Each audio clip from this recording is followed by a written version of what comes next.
Okay, that sounds like it's recording. Yeah. Okay, so what that's showing there is it's failed to recognise that the car is connected and started. Okay, so if it comes up with failure on the gas side of it, that means the gas hasn't lit. Right. Okay, normal reasons for that is either you haven't turned your gas on, or you haven't got any gas, or if you don't tend to use it on gas very often, it's probably got a bit of air in the system as well. Right, okay. So the thing to do is obviously check all them different things. Fire up your cooker, make sure you've got gas running. Yeah. All you need to do is just press that icon there, just press the hazard button, and that'll reattempt to light it, so it's trying to purge the air out of the system and get the gas running. Right. Okay, it may take 2 or 3 attempts to do that, depending if you've used. So that comes up as a warning either on the gas or the 12 volt. Yeah, well, it'll call warning on any of them. Right. Okay. So if your electric's not connected, it will tell you. Right. So it's on a failure on any of them, but with the gas, you can try and reattempt to light it by pressing that one. Right. Got you. Okay. Okay. Going back to the 12 volt system off your vehicle, that will not cool the fridge down. It will just maintain the temperature inside the fridge. That's right. Yeah. Yeah. Okay. Happy with that. Yeah. Then this side is your temperature range. So you just press that button there. So all 5 lit. That's the coldest the fridge is going to be. Right. Okay. So you've got cold frozen button coming out. Then obviously it's too cold.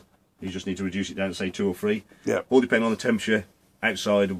You know what setting. We haven't got there isn't a temperature gauge on there to tell you what it is. No. Right. Okay. Okay. To open it, just press the button on the top of the door. We've got a nice blue light. Just inside here, you've got a little contraption. You just push that little button against the wall and pull towards you. Yeah. And what that does is hold the door open when you're in storage, so it allows air to circulate around, so it doesn't get mouldy. And so when you clean it out and whatever. Yeah. So when you're in storage, you're not using it. You can keep the door open, so it allows air to circulate. What an excellent idea. Yeah, and it works on the door mechanism. So obviously you open it again by using the doorknob. And make sure that is fully back when you go to use it, because if it's not, it won't allow the fridge to seal properly. Right. And obviously it won't be working, you'll think the fridge is not working. What a brilliant idea, I'm impressed with it. Okay. Yep. And to switch it off or on, just press and hold that. That just shuts it down. Yep. Okay. Okay, cooker, probably something similar to what you had before. 12 volt igniter button there. Yep. So you just press and hold, and that fires it up. It's also got a safety feature on the lid as well. Well, automatic shut off, like. Yeah. So if it's not lighting, just make sure that is fully back. Excellent. Yeah. Okay. Here's same with the grill. The handle's inside your grill pan there. Is that as close to the grill as that goes? Yes. Yeah, it does. Mine's exactly the same. It takes some cooking sometimes, especially if you're trying to cook bacon with it.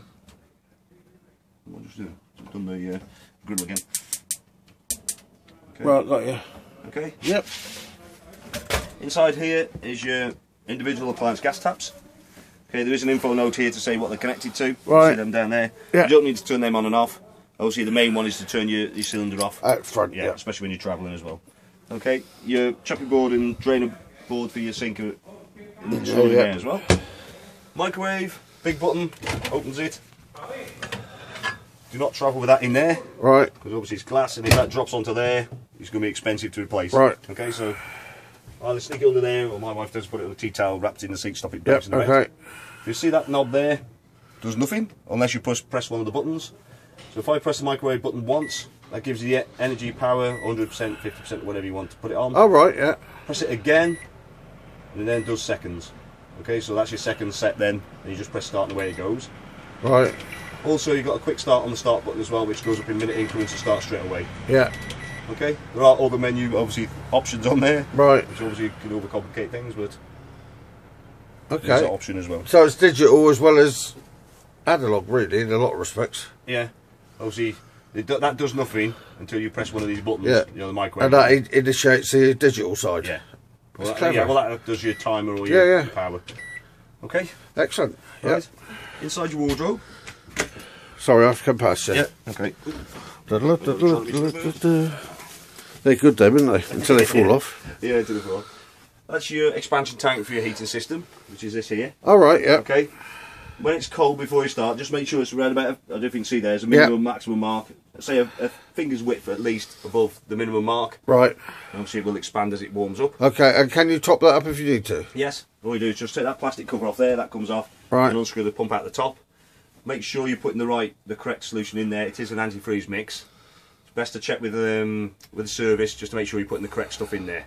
Okay. Because we've had some customers who put the incorrect stuff in there and it's got coagulated and you've had to clean the whole system out, flush it all out. Okay. So just make sure you're putting the right stuff in there. Okay, your aerial is also in here. You've got your directional aerial. You had one of them before. No, I didn't. No. Got a locking nut there, which is a bit awkward to get at. Yeah. Okay, so, and also you got a little window at the back. You can see that. Yeah. Yeah. That tells you if the top of the aerial is horizontal or vertical. It's horizontal at the moment because it's in H in the green. Yeah.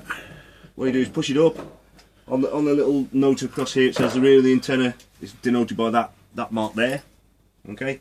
Right. So you obviously have a look, see where everybody else is pointing their aerial. Yeah. And put it in their general direction. Then lock it off. Obviously, make sure you pull it down before you travel. Okay.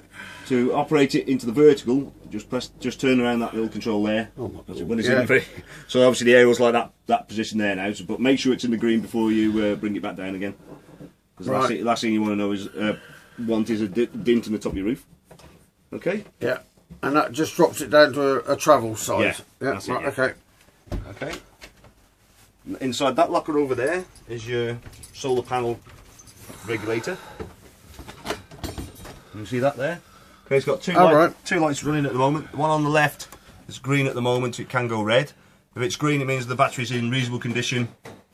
It's giving around about 12.5 volts. Yep. If it goes red, that means obviously the battery's in lesser condition and it's giving about the full whack of 14.5 volts.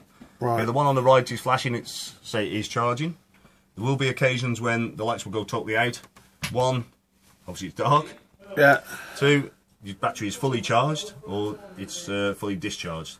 Okay. Okay. You don't need to switch it on and off. I do have to mention that before. It's totally automatic, so you don't need to worry about if that's switched on or not. Right, good. Okay. Okay.